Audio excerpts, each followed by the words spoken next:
ખબરોમાં બન્યા રહેવા માટે બેલ આઇકોન દબાવો અને એબીપી અસ્મિતાને સબસ્ક્રાઇબ કરો. સુરતના રાંદેર વિસ્તારમાં પાલિકાની ટીમ દબાણ હટાવવા જતા વિવાદ ઉભો થયો. રાંદેરના રામનગર ખાતે મહાનગરપાલિકાની ટીમ દબાણ હટાવવા ગઈ હતી. આ સમયે લારીવાળા અને મહાનગરપાલિકાની દબાણ શાખાના કર્મચારીઓ વચ્ચે વિવાદ થયો. આ વિવાદમાં સ્થાનિકોએ પણ ઝંપલાવ્યું. સ્થિતિ એ ઊભી થઈ કે એક તબક્કે સ્થિતિ વણસે તેવા સંજોગ હતા.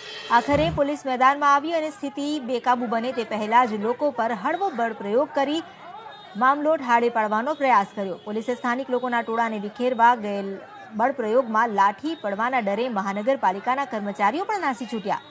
બીજી તરફ પોલીસે વિવાદ વધુ ઉગ્ર બનાવનાર કેટલાક સ્થાનિક લોકોની અટકાયત કરી અને પોલીસ મથકે લઈ ગઈ. જોકે પાલિકાના કર્મચારીઓ જ નાસી જતા ફરિયાદ થઈ ન હતી. આખરે પોલીસે અટકાયત કરેલા લોકોને મુક્ત કરવા પડ્યા. વિવાદનો વિડીયો સોશિયલ મીડિયા પર વાયરલ થયો છે.